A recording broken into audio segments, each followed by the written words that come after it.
Hi everyone, thanks for being here in the seminar series Soft and Biological Method. So today we have the pleasure to see a presentation by Ahmed El Hady.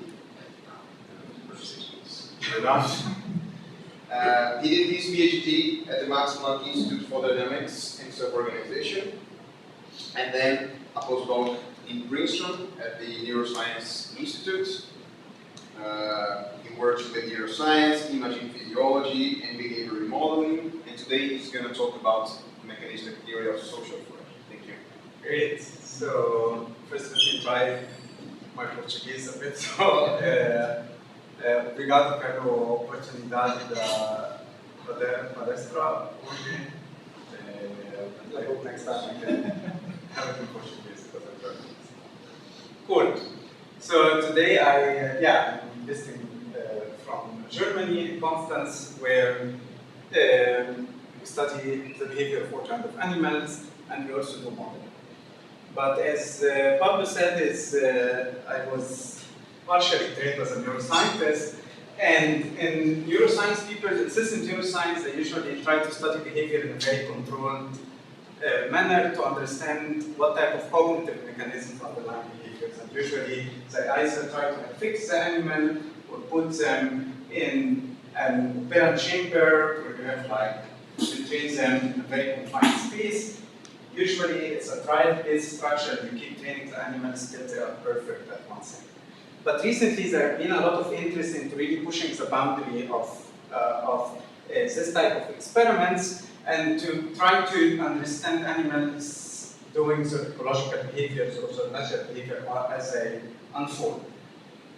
But as you see afterwards, one complaint usually assistant neuroscientists have about this kind of behavior that it's very hard to model, very hard to quantify. Okay, how can you even know what the animal is doing? And I will try to convince you through these presentations that we can get onto some of these cognitive mechanisms.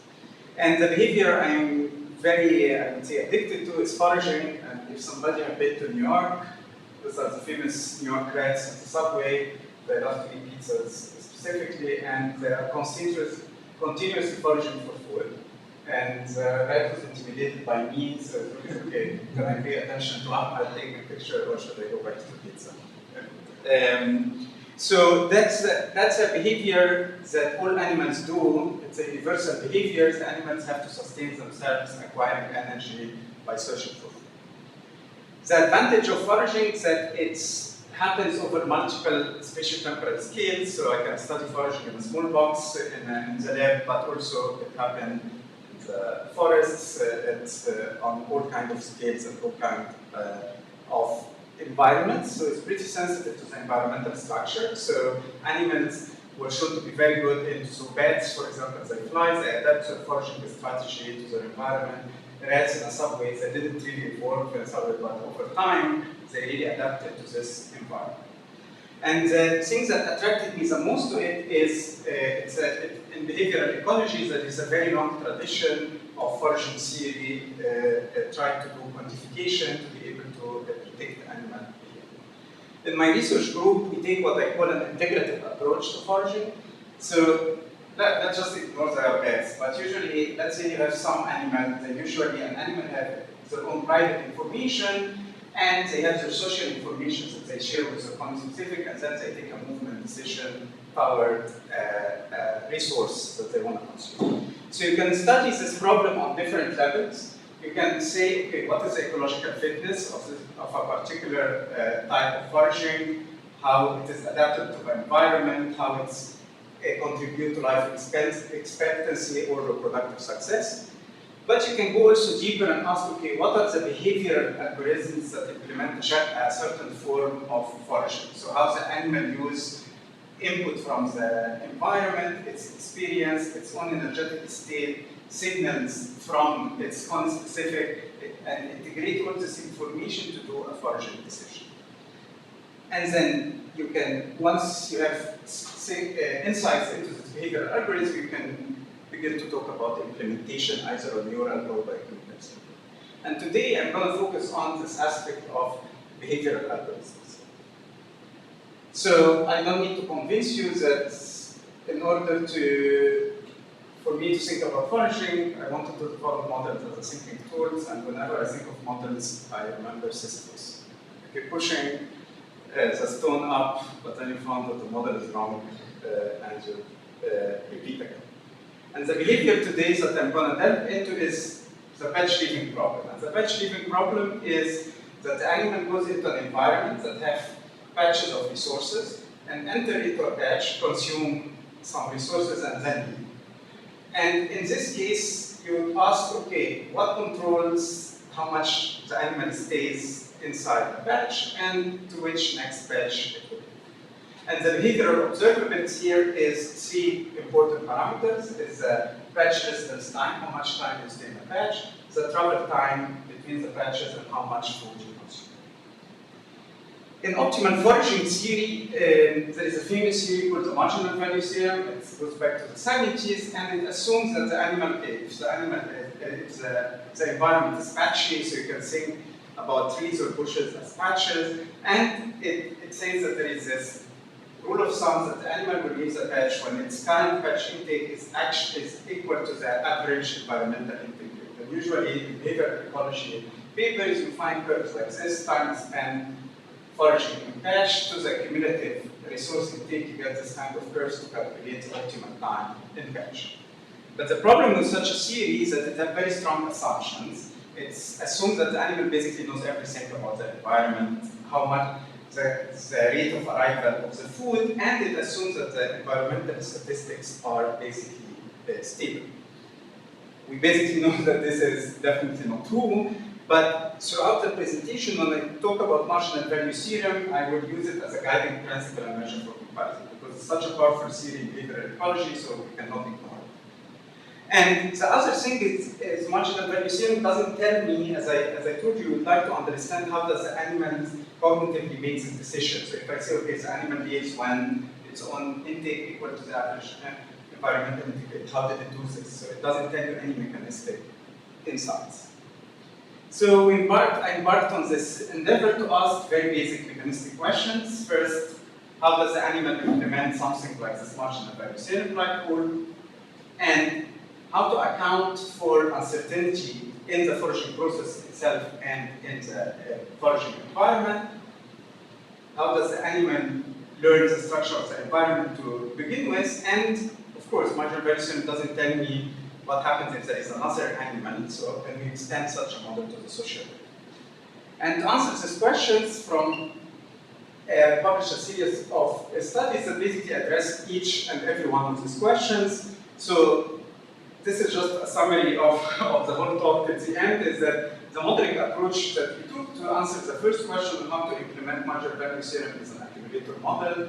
Then we use the Bayesian framework to answer the remaining questions. So let me go step by step onto the models that we have. So the first thing is foraging driven diffusion models, and for people who work with stochastic processes, that's a very familiar type of models. And let me first intuitively explain it. Is that, let's say, okay, an animal enters into a foraging environment, begin to encounter some food pellets or some food, and then the more it consumes food, so you can treat the food pieces as an evidence here, and let's assume it has a decision variable in its brain that's using this food pieces as an input, and the more you have food pieces coming, the stochastic process drift and diffuse till it reaches threshold, and when it crosses this threshold, the animal decides. So that's we said, okay, that's a model already people use in systems neuroscience in modeling something called evidence accumulation. How do I accumulate evidence? And then you can parameterize it by looking into include the food density, the patch size, and food chunk size, and the travel time between patches. So how do we write down this model?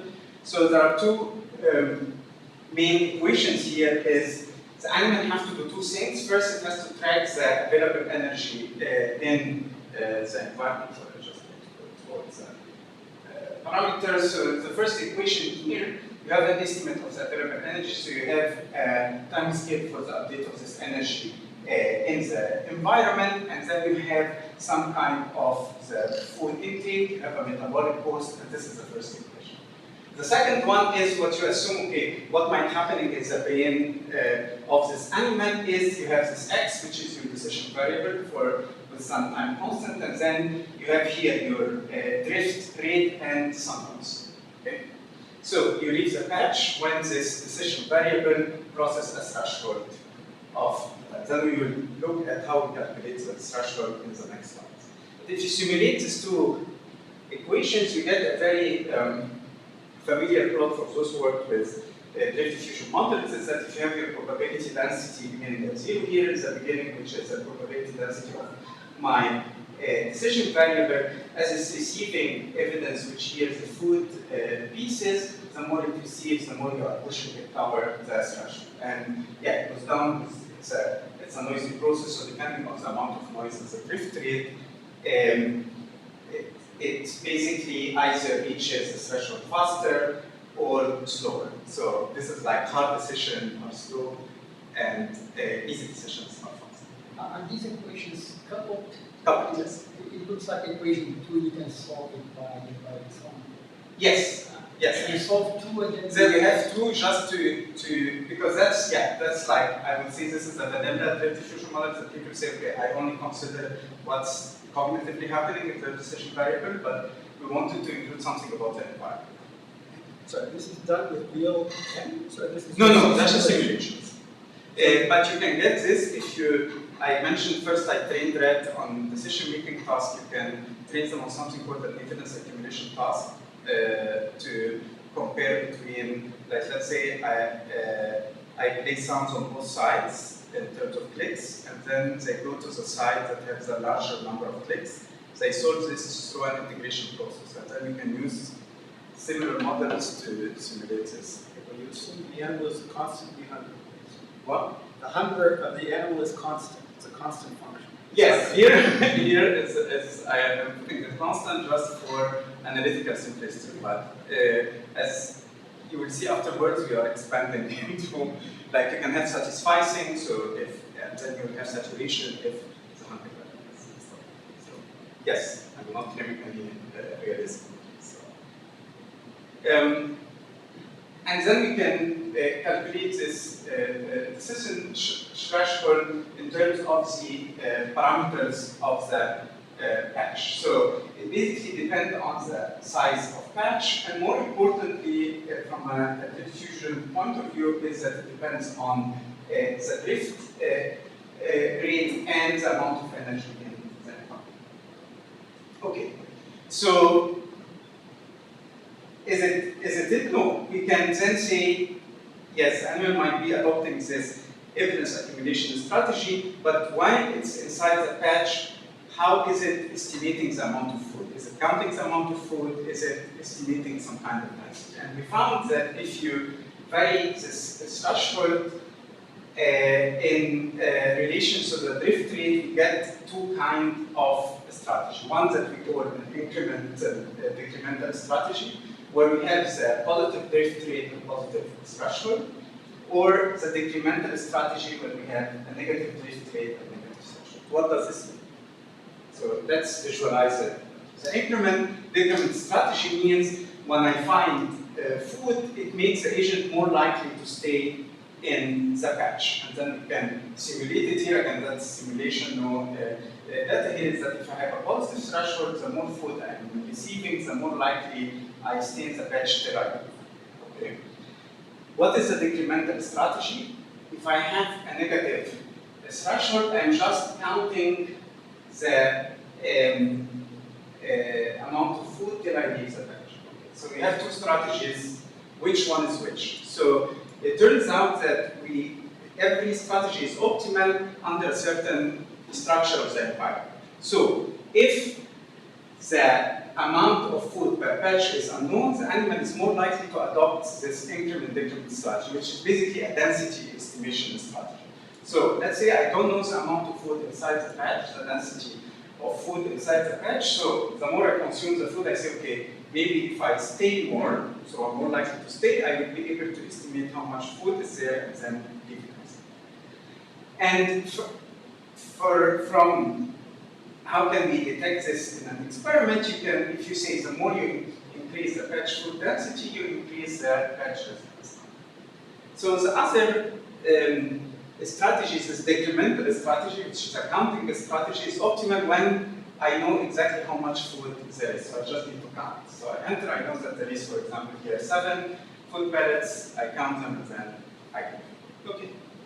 So, and then when we published this, we got a very harsh reviews. It's okay, you're just adopting the animal perspective and having a nice story, but can you derive this decision strategy in a more normative or more systematic manner?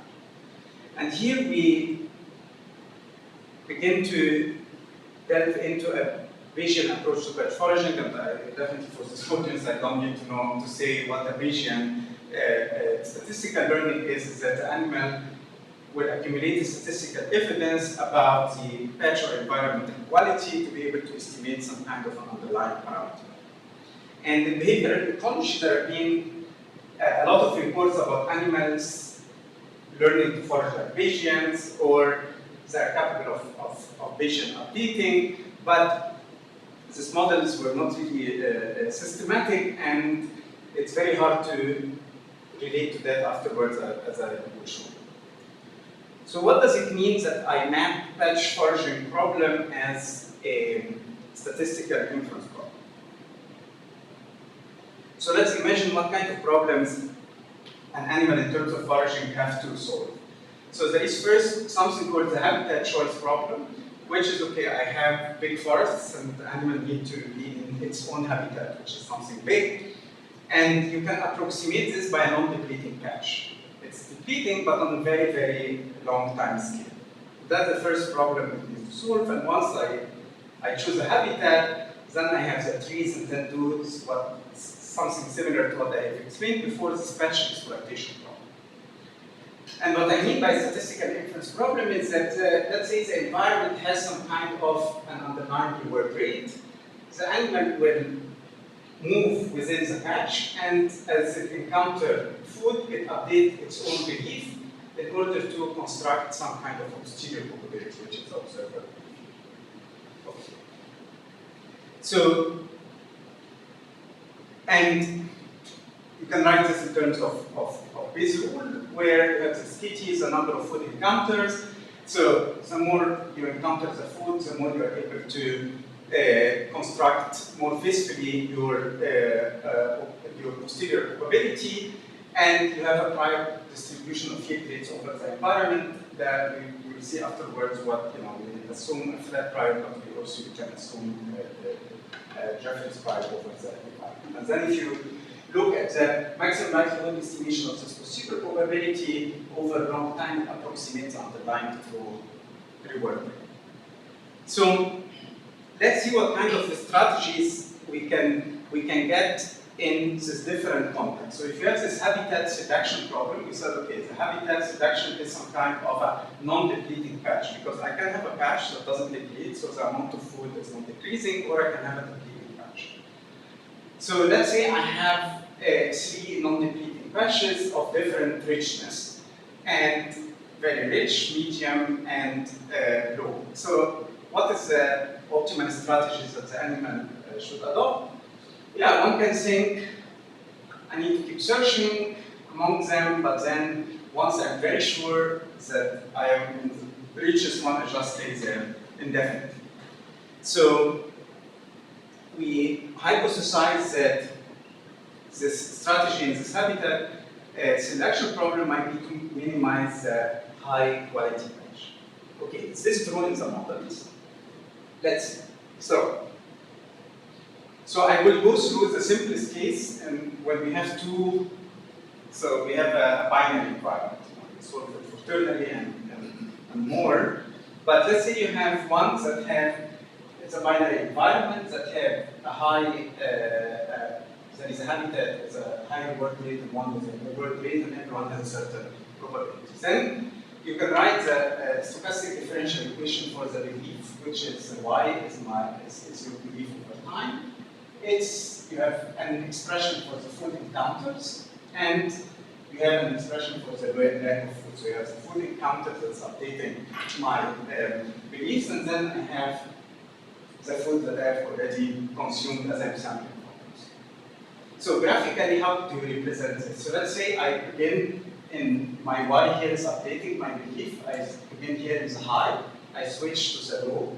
I go to the high, low, high, low, till I leave at a certain threshold the low yielding patch indefinitely, and I'm staying in the high. Just to make sure I understand this, why is the belief, what is exactly the meaning of why is the? So if it's so let's assume the animal has some problems with mechanism, and I'm dating its own belief is like, if it is bigger than 0, then it's suggesting that I'm in a high patch. If it is less than 0, then I'm in a lower patch. Good. So what's happening here is a series of stay and go decisions. I keep stay and go till this Y reaches this departure threshold. So it's a stochastic process. We can compute the first passage time. We can solve the first passage time problem, and the parameter we are very interested here in it is this arrival time. And this ugly looking formula is actually pretty simple. It has a part that takes care of the escape probability from the high patch, okay? And then you have this time to exit the high patch and time to exit the low patch, and this tells the time between patches. So this is a parameter we put about this arrival time that we want to minimize in this problem. Cool. So let's do what we usually do with the models. It's play around with the parameters. So let's take this arrival time parameters that I talked about and vary the structure of this binary environment. So first, before I go into this, there is a parameter called discriminability, which is the ratio of the high yielding patch to the low yielding patch. So let's say I fix my low yielding patch here to 1, and then increase the high yielding patch lower to it. So I'm able to minimize this arrival time. If I keep this discriminability constant, but change the probability of the high yielding patch, I'm also minimizing this arrival time.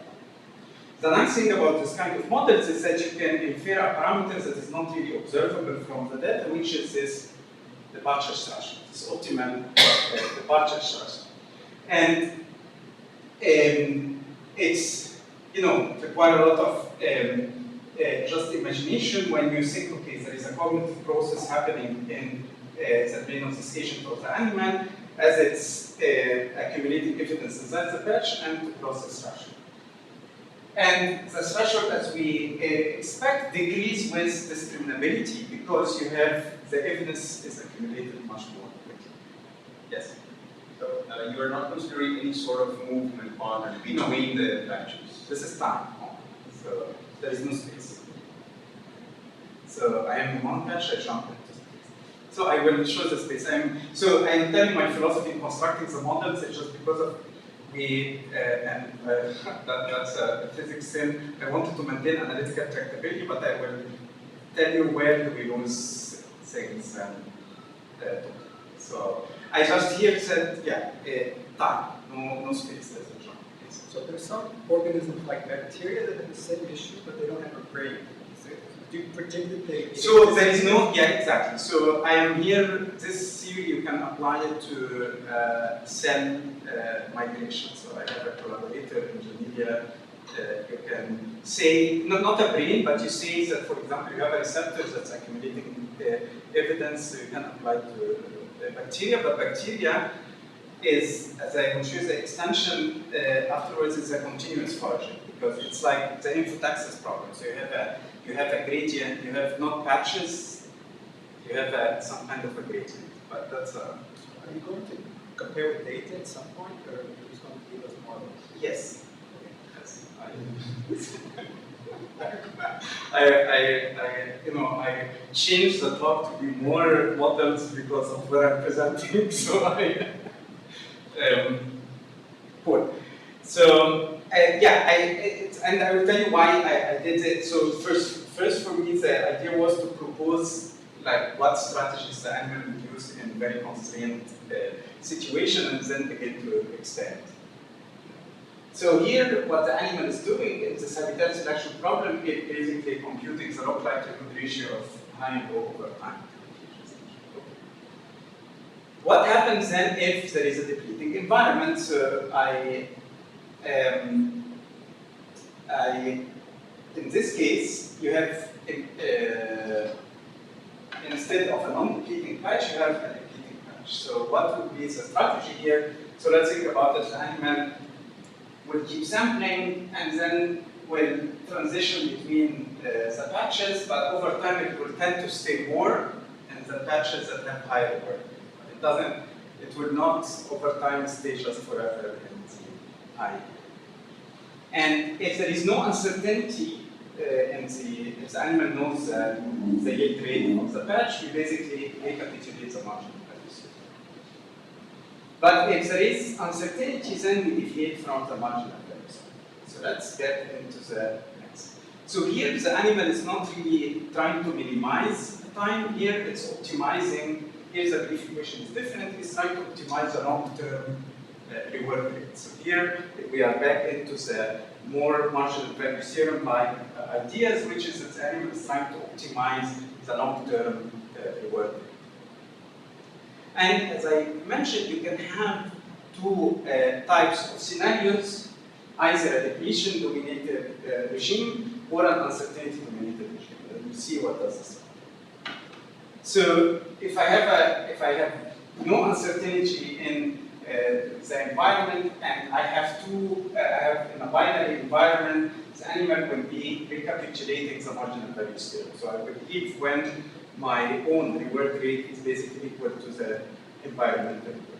But what happens if there is an uncertainty in the patch? So it depends on the amount of food in the environment. So I will tend, there is a phenomenon that people observe in behavioral ecology called over-harvesting or under-harvesting. Means compared to optimality, either the animal will stay longer or less time. And here, we can choose that the more we increase the amount of food, it's more closer to optimal. So it's more of the uncertainty have a larger effect when there is a lesser amount of resources. Okay, so just I went quickly through this to get into the other part is here just by changing the regime to a depletion regime is the animal then is not computing the log likelihood ratio, it's computing a maximum likelihood estimation of some likelihood. Just wanted to show that if you change just one parameter about the patches, you are able to change the decision strategies exactly. And here, so previously in the models I presented, it's just a decision model. So we don't say anything about how does the animal learn the structure, the underlying structure of the environment. So as the animal, so let's say, okay, here you have a monkey and it's going from tree to tree, so it keeps visiting trees till I kind of know, okay, maybe I have two types of patches here, three types or others. And the parameter that we think is very important to learn is this encounter rate. And in a depleting case, what you can do, because we assume here that there is a visual learning happening, is that you can really look at the maximum likelihood estimation, and the error over the maximum likelihood estimation decreases over time. And that's what the animal might be doing in either the non-depleting or the depleting case. And as one can imagine, that it's easier to learn in the depleting case than the non-depleting. So just to recap, for changing this into, okay, so we developed a highly flexible framework to model normative evidence accumulation in patch living decisions. So I can have two types of problems, like the habitat selection of the patch exploitation, and the animal will adopt different strategies. You can show that the uncertainty in the environment shapes the residence time of the animals inside the branches, and that the learning dynamics are different between depleting and non-depleting. So extending this to the social foraging was okay. Let's say if I had, instead of having one process, and I have here, if I have two foragers, so we have a couple drift diffusion equations, and then there is how does the two processes couple with each other. So we can do two things. Diffusive coupling, it's a bit unintuitive because this is like mind reading. So one is a decision variable is involving, and the other is coupled to it with a certain either delay or with a certain non-trivial coupling, or the pulsatile coupling is that over time, okay, if one forager leaves, the second leaves after two processes. And nice thing we showed here, looking into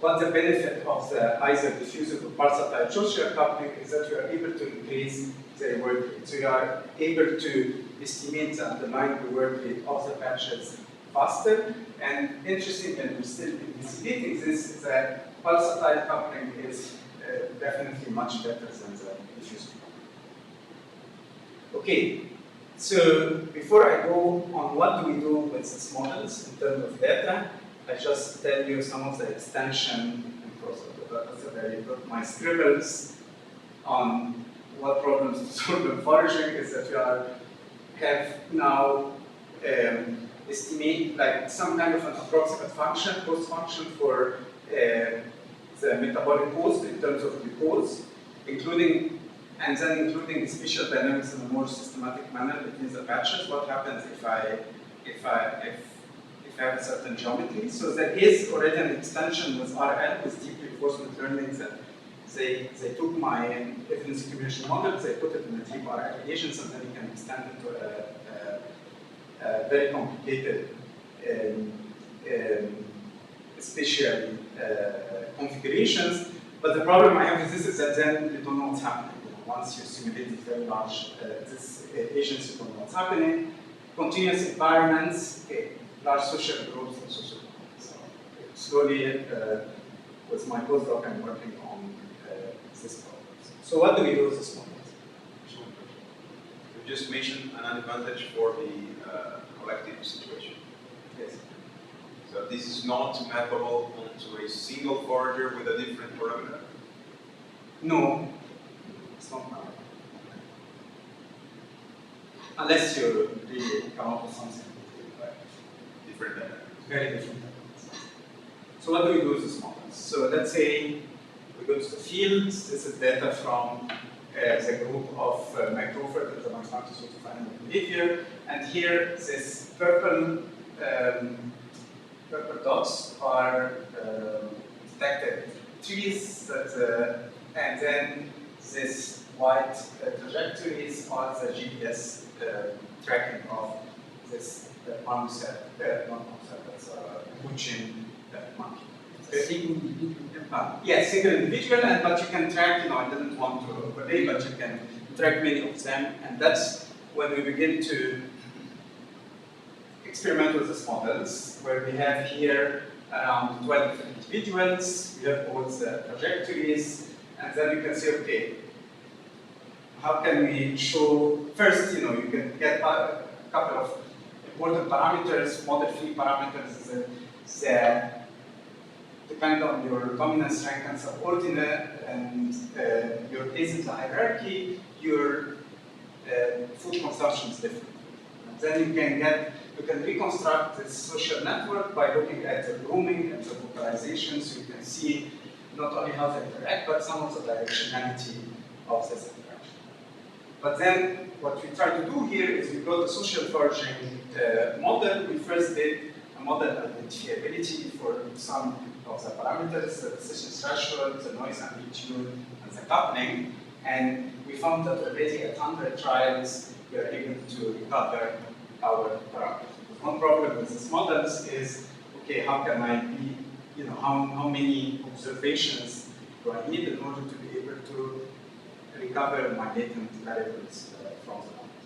And then we begin to fit this to our field recordings, and we got some estimations from this is threshold, noise amplitude, and the start distance. That's hopefully will be published. So because when you look at the field work, a lot of it is, you can get a lot of model-free parameters, but there's not much modeling work happening there. Can we know approximately what type of dynamics of the animal are looking at this very good. Here there is very heavy assumption, we are not considering space, but as we make them models more and more complicated, I have the feeling we will get a better picture of that. Do you do it in the wild? I mean, Yeah, there is. I'm coming to the lab now. Because I'm surrounded by ecologists in the institute, so they want to do it. They want to do, but also I feel that there is a niche of, there is not much work done in terms of the wild stuff. I find it exciting to be able to do this. So, yeah. So, okay, there is two extremes. Nathan now complained about the field, we need to go to the field. And there is a very controlled lab experiment. And the main reason I moved to Constance is this very big experimental space that we have. It's like an indoor park, very big barn, like 15 meter by 15 meter by 15 meters, so it's pretty big, where we can design experiments that try to approximate a bit the natural behaviors of the animal, but we still keep things under control. So, what animals are we using? So, I just moved 2 years ago to Constance, so it was enough for the modeling, but the animals we are using, nothing about the models is that because these models are general enough, it allows us to apply to many kinds of animals, so that we are able to do some comparative work about strategies, speculate about evolution. So first, the locusts. So this is a video from my PhD student, Madi. She is tracking, these are 150 locusts, and these are patches. This is a high patch, you can guess already, and the low patch is this environment. And we can do it. This is also in collaboration with Inat Kazan at the Institute. And they stay longer in the high patch, lower in the low patch, and they're able to basically recapitulate the dynamics. The locusts are interesting, but we want more intelligent animals also. So there is a project with rats, so it's accelerated like 10 times. So I don't know if you can see it, but there are 20 rats here. And we have them housed, and we can track them over a very long time. Here we're that's just the first run of experiments to know are they fighting, not fighting. But then what we can do is we can vary, they get resources from here, we can vary the amount of resources that they have. And the main reason I usually come to Brazil is the beautiful marmoset monkeys.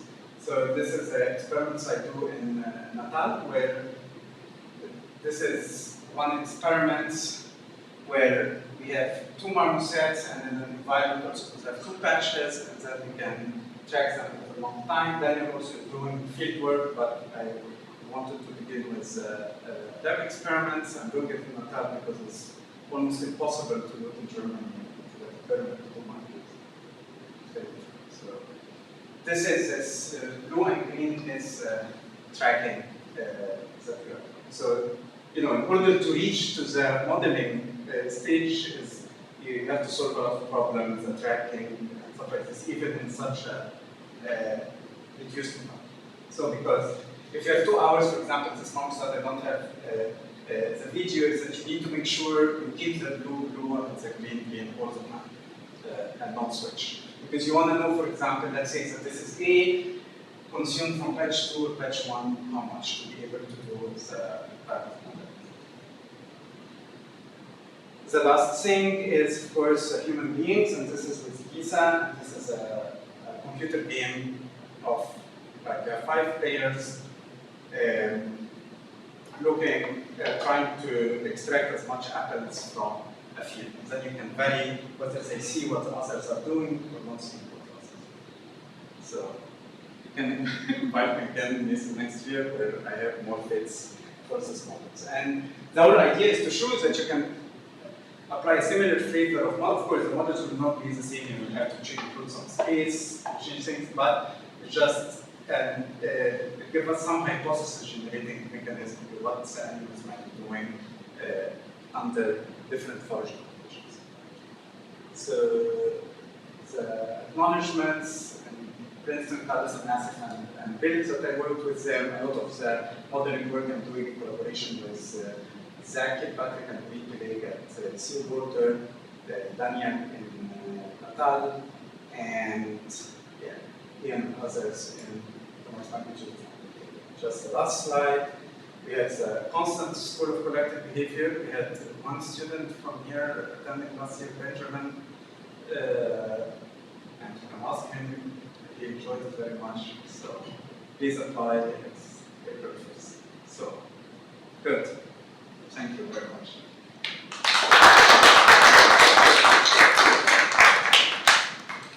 Thank you very much, Ahmed. Cool. I have a first question.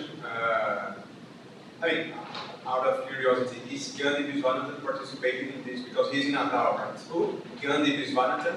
Yes. Who studies foraging, physics of foraging. Is he participating in any way? Yes. So my question is related to his work because he considers the space a lot. Yes. Right? But if you have a sparse environment, then it becomes really important.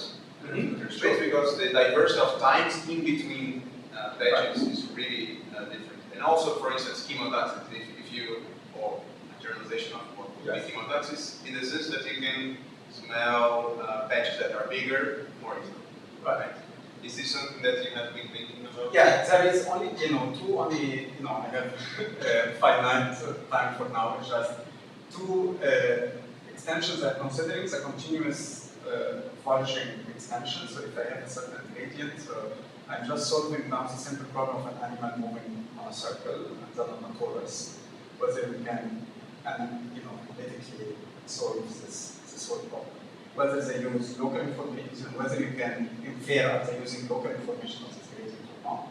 And then what happens then, if on the circle it encounters another agent that basically sampling. So that's one extension. The second one space is still not clearly which direction to go in. It's a continuous one just because there is one application we can use it for, which is like cellular, this parameter is just cellular migration, so there's different substrate and then the cells move on different rates on the different substrates, so we want to see whether we can apply this type of foraging. Space, yeah, I'm very much open to do it, but I don't have time for it. I have a quick question. It's kind of technical. You showed before the social network that you Yes. have.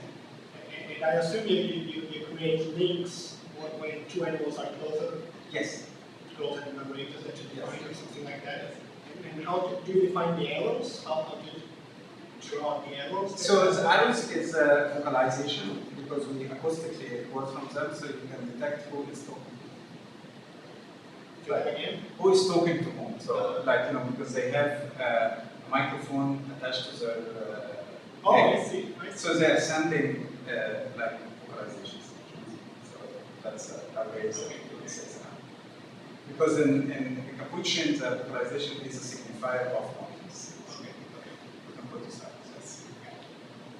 How many monkeys you were tracking? How many monkeys you were tracking? This up to 15. 15. Yes. Capuchin and less nice than monster, they are very, I think they're pretty violent, they're very smart. 15. So the goal of these experiments is to extract data Yes. and then try to fit your model? So this is not a full aim. They have the data already. So, you know, it's a large data. You can do all kind of things with it. So How do you compare your theory with the experiments?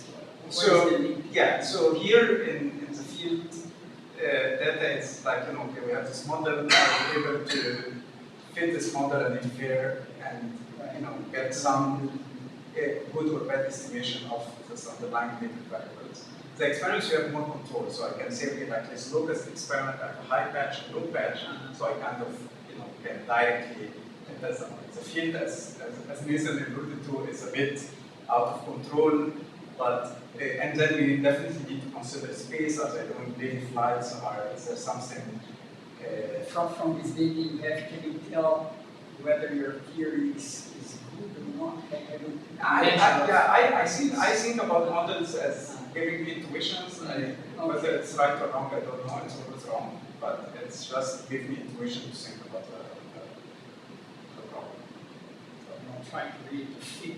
No, I'm not trying to say this is the theory, because somebody can say and that, okay, but you can solve all of this with reinforcement learning and ignore all of this, but then reinforcement learning for me is the most highly unintuitive type of models which I don't understand. So you define a state, you say that the animal is updating a state in the environment, and then you begin to ask that people doing reinforcement learning, what is a state?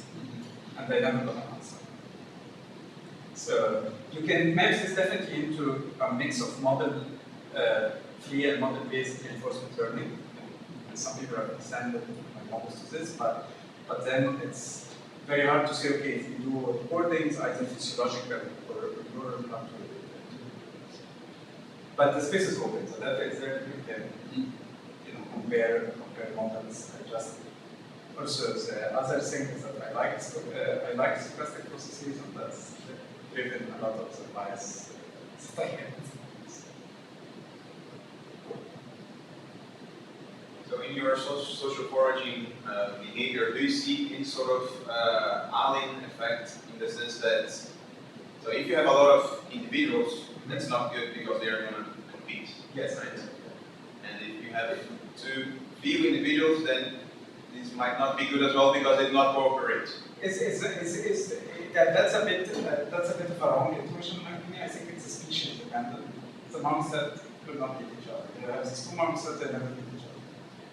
So I feel it's really species dependent, and the literature is full of work on competitiveness, but not really the comparative domain. That's why I thought monks have a very interesting model, because for evolutionary reasons, they are matriarchal primates, they do comparative breeding, they are a very cohesive society, so it's very hard to make them compete. There is a couple of situations where this will happen, but will be related more to mate choice. So if I put two females with one male and then one female is interested in the male, but the male is not interested in just other females, and had to reproduce. But that's the only situation that this will happen. But I would imagine that if you track the number of resources per individual in your model, and you take the time to find the food and versus the number of individuals, you could say unknown. It would be unequal, yes, that's true, but this doesn't mean competition, you know. Yeah, it means indirect competition. Indirect competition. So I feel it depends. It's a definite details, because competition, we have a certain image of what competition is. That, you know, I am on a batch and then I take your food. But maybe sometimes what I will do is that one more set will take and then will split with others. But it's just really like efficiency. Yeah, it's more about efficiency, stage, but I would say it's indirect, like competition, but not the canonical form of I take the food of your mouse and then skip, which some of the Stapucci monkeys specifically will do, without doing what you say.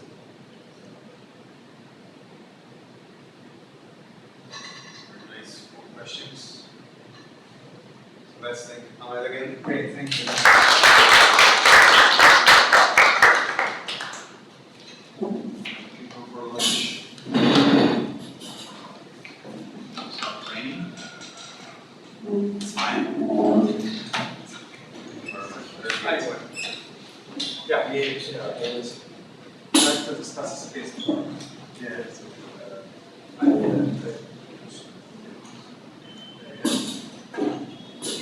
Limited number of You may always just, No, it's certainly nice to sympathize to solve. It's a one problem we said, and one of the people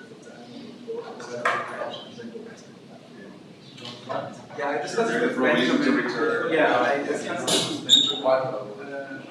Yeah, Benjamin did a lot of spatial. Yes, yes. effects. And